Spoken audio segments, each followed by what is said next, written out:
Allez, l'analyse de la situation. On va se demander si les deux plus grandes puissances mondiales vont se mener une guerre commerciale. Magali Barthès, bonjour. Bonjour. Notre éditorialiste international général François Chevancy, bonjour. Bonjour. Consultant géopolitique LCI, et François Chollet qui est toujours avec nous. Rebonjour. Économiste, président de Montségur Finance. Qu'est-il en train de se passer entre la Chine et les États-Unis? Magali, on le voit, donc la Chine réplique avec des droits de douane supplémentaires de 10 à 15% sur le gaz naturel liquéfié, sur le charbon, sur le pétrole brut. Pourquoi d'abord les hydrocarbures ? Parce que c'est une façon pour les Chinois de montrer leur réprobation, de montrer qu'ils ne sont pas faibles, parce que c'est quand même ça l'idée. C'est-à-dire que dans le monde hyper transactionnel de Donald Trump, si Donald Trump monte les droits de douane, vous avez intérêt, en tous les cas, c'est le calcul chinois, à montrer les muscles et à donc taxer vous aussi des produits américains pour montrer que vous ne pouvez pas vous laisser piétiner et donc que vous avez de quoi répondre. Alors après, les Chinois taxent les hydrocarbures américains dont ils n'ont pas vraiment besoin en fait. Aujourd'hui, notamment à la faveur de la guerre en Ukraine, et ils se sont notamment énormément réapprovisionnés en hydrocarbures du côté de la Russie. Donc c'est une façon de montrer sa réprobation et de montrer qu'ils ne se laisseront pas faire, en même temps sans impacter trop leur marché intérieur. Même si, alors, on fait la liste, il y a les grosses voitures de sport qui seront surtaxées, les équipements agricoles américains, il y aura un contrôle supplémentaire sur l'exploitation des métaux rares, et puis Pékin qui a ouvert une enquête antitrust sur Google. C'est ça qui va faire mal? Oui, et puis alors ça montre aussi que les Chinois ont quand même anticipé ce qui est en train de se passer. C'est-à-dire que, évidemment que Donald Trump, ayant martelé pendant toute la campagne que le mot tarif, le mot taxe était son mot préféré, il savait bien les Chinois savaient bien qu'ils seraient dans les premiers visés, donc ils ont anticipé justement une série de mesures qui permettrait de répondre, d'où cette enquête sur Google. Mais encore une fois, en fait, la négociation, maintenant, elle ne fait que commencer. On est dans un jeu de poker, en fait, où chacun regarde un petit peu les cartes qu'il a dans son jeu, et c'est maintenant que les choses sérieuses vont commencer avec Xi Jinping, sachant que quand même, pendant le premier mandat de Trump, cette guerre commerciale, elle a eu lieu. Ça a été taxe contre taxe, pour finir en 2020 par signer un deal, parce que finalement, dans le monde de Trump, tout se passe comme ça, où les Chinois s'engageaient à acheter 200 milliards de marchandises supplémentaires du côté américain. Ça n'a pas été, d'ailleurs, le deal, justement, n'a pas été vraiment respecté, mais en fait, c'est ça, c'est qu'il y a une pression qui est très forte parce que Trump, comme d'habitude, regarde la liste des déficits commerciaux américains et voit que du côté chinois, les Américains sont extrêmement déficitaires, donc veut essayer de rétablir la balance avec ces pressions, cette méthode Trump, cette méthode du bulldozer. Exactement, donc peut-être que des leçons étaient tirées par rapport au premier mandat, mais on avait voulu savoir si c'était, comment c'était perçu du côté des États-Unis. Justine Jankowski, bonjour, vous êtes notre correspondante à Washington. Est-ce que cette politique de Donald Trump, elle est approuvée par les Américains, ou est-ce que les Américains sont inquiets ? Comme toujours, ça dépend à qui vous demandez. Si vous demandez aux électeurs de Donald Trump, évidemment, ils sont ravis de voir ces coups de pression, cette menace de droits de douane, notamment parce que c'est quelque chose qu'il a répété pendant toute sa campagne. Un tarif, il n'avait que ça à la bouche. Et cette menace, elle sert une autre promesse de campagne, notamment vis-à-vis du Mexique, c'est celle d'éradiquer l'immigration illégale. Donc quand les électeurs de Donald Trump voient que finalement, il a réussi à faire plier le Canada et le Mexique, ils se disent que c'est un négociateur hors pair. Mais si vous demandez aux autres, et notamment aux consommateurs américains, évidemment qu'ils sont inquiets, d'autant qu'on estime que cette hausse des droits de douane, elle devrait se répercuter à hauteur de plus de 1 000 € par an sur les ménages. Et puis il y a aussi bien sûr les patrons des petites et moyennes entreprises qui se fournissent avec du matériel étranger. Quand vous pensez par exemple à un glacier, imaginez que son réfrigérateur, il est fabriqué en Chine. Pareil pour le matériel médical qui vient pour la plus grande partie aussi de l'Empire du Milieu. Avec Mathieu Derrien, donc ça souffle à Washington, visiblement. Merci beaucoup. Et qu'en pense l'économiste alors ? Est-ce que c'est risqué ?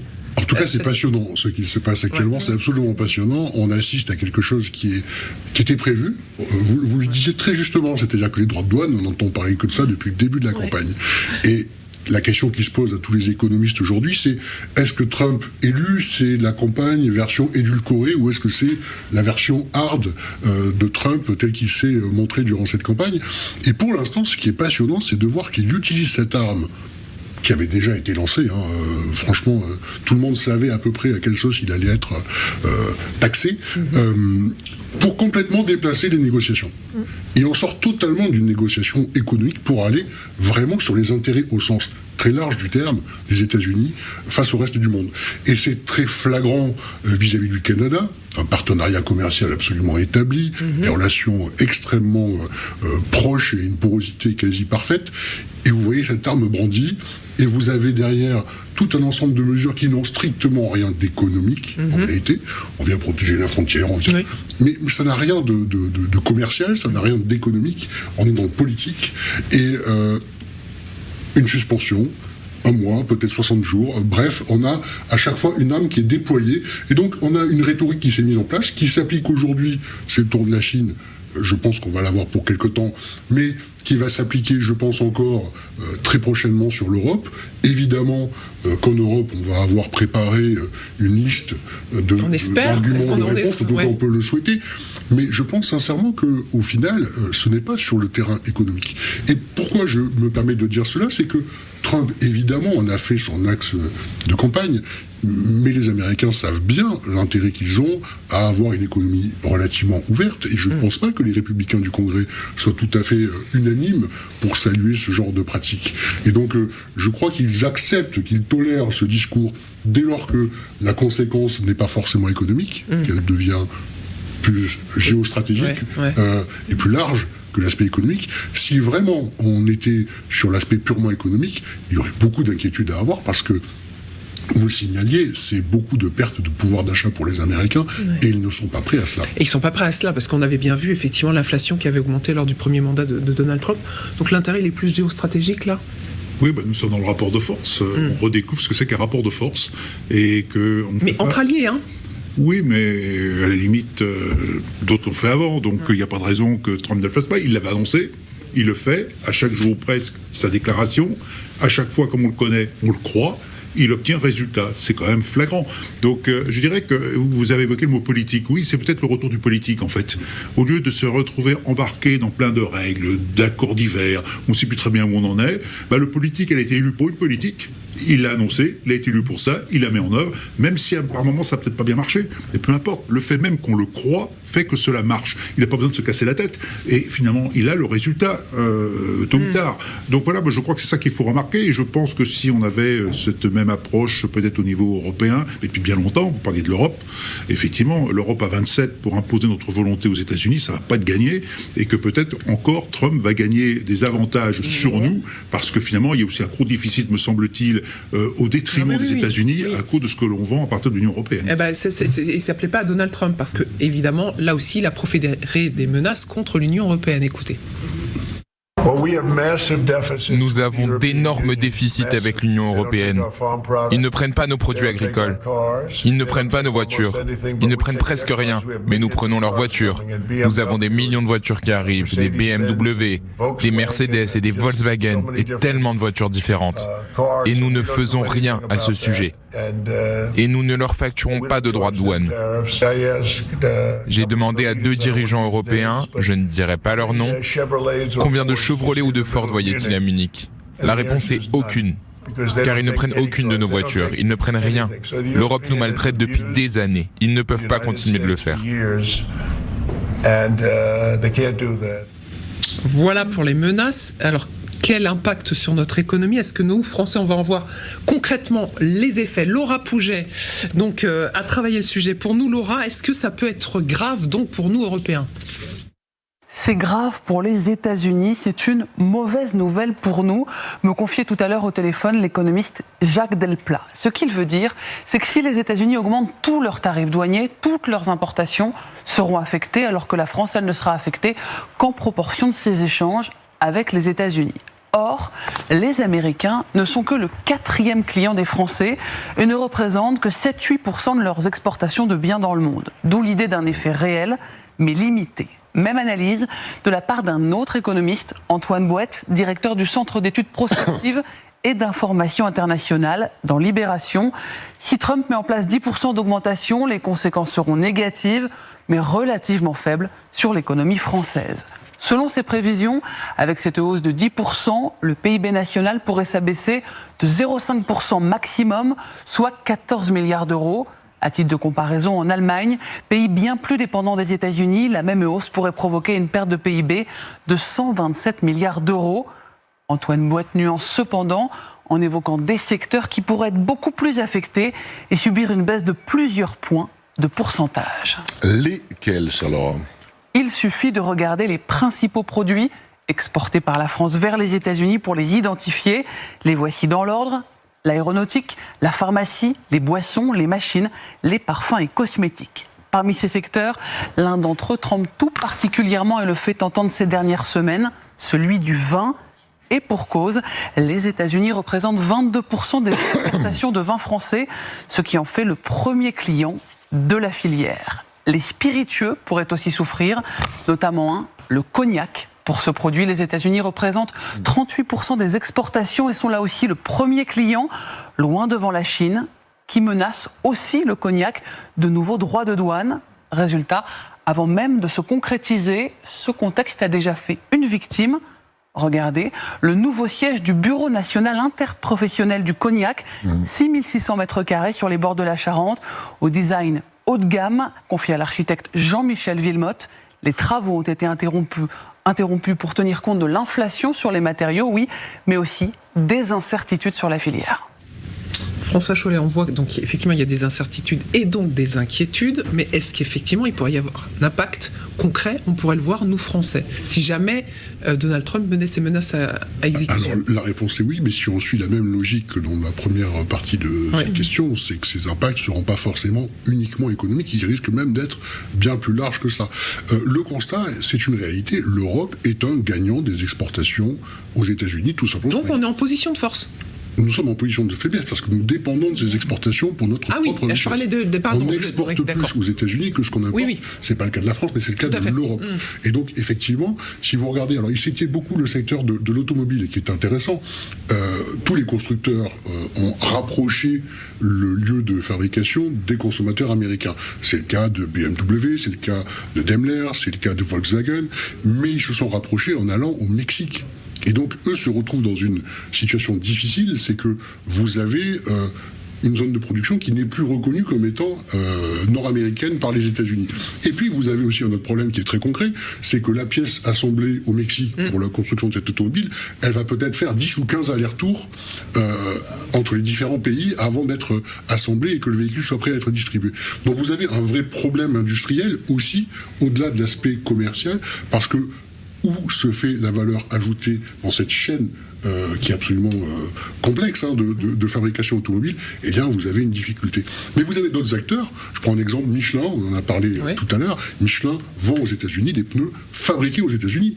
Et donc il n'y a aucun sujet de taxation pour Michelin, par exemple, dans le même secteur. Et donc si vous prenez, en fait, la vérité, c'est que si vous prenez l'ensemble des secteurs économiques européens, vous avez, pour les grandes entreprises, des entreprises qui ont une maturité mondiale et donc qui depuis longtemps ont balancé leur chiffre d'affaires par les grandes zones géographiques que sont les États-Unis, l'Europe et les pays émergents.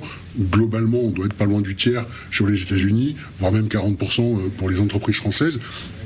Clairement, elles se sont couvertes, elles se sont hedgées pour la plupart en ayant des sites de production directement aux États-Unis ou dans des zones qui sont en libre-échange avec les États-Unis. Le changement, il vient du Mexique, et c'est là que nous, on peut être tapé, tout simplement parce que les constructeurs automobiles européens aujourd'hui n'ont pas la clé, n'ont pas la solution pour répondre à ce problème. Est-ce que c'est une arme suffisamment puissante pour aller négocier d'autres choses avec nous? La réponse est oui. Trump va être puissant vis-à-vis de l'Europe. Est-ce que l'Europe a les moyens de répondre à cette puissance? C'est une question qu'on se pose tous, en vérité. Vous doutez? On doute de la capacité de l'Europe à sortir de son champ économique. Je pense que l'Europe est prête, d'un point de vue économique, à venir donner des grandes lignes. On a vu comment la Chine se pose des questions sur Google. Nous, on l'a fait déjà. On a déjà interrogé les grands monopoles américains sur les GAFAM. Alors, moi, je vais aller plus loin, parce que vous en avez parlé au début, et Justine en parlait dans le débat interne donc aux États-Unis. Ce qu'on voit, c'est que là, Donald Trump, il ose dire, d'accord, oui, vous là, consommateurs, vous allez payer plus cher. Mais en fait, je m'en fiche parce que moi, ce qui m'importe, c'est de protéger mes producteurs américains, de mon industrie américaine. Est-ce que ça peut pas être une leçon pour nous ? On se dit, mais pourquoi on ferait pas la même chose ? Alors, c'est une politique de l'offre, ce que vous décrivez là, et je suis pas certain que ce soit ce qui ressort de manière la plus flagrante du budget qui est sur le point d'être adopté en France. Non. On a un point de vue qui est clairement diamétralement opposé.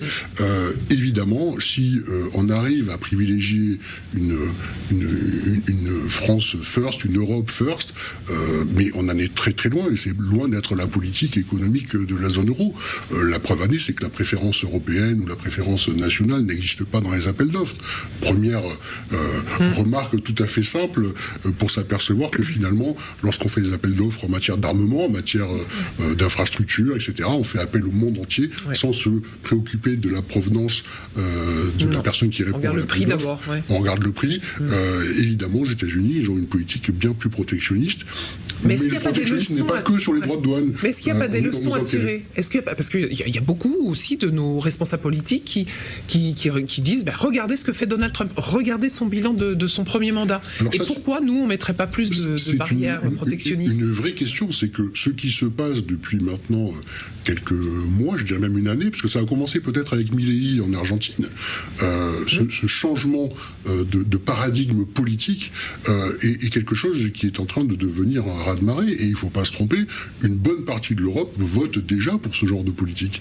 Et si vous regardez, même en France, vous avez, on a accueilli Madame Meloni en Italie avec beaucoup d'inquiétude. Force est de constater qu'aujourd'hui, qu'on s'appuie beaucoup sur elle pour aller discuter avec Monsieur Trump. Ça veut dire que ce courant-là, je pense que nos politiques n'ont pas encore bien réalisé. Il est en train de se déverser chez nous dans les opinions politiques. On en parle sur les plateaux, on en parle dans les médias. On voit même des hommes politiques, je pense à Monsieur Ciotti, mettre une petite tronçonneuse sur leur bureau quand ils font des petites communications. Ça infuse.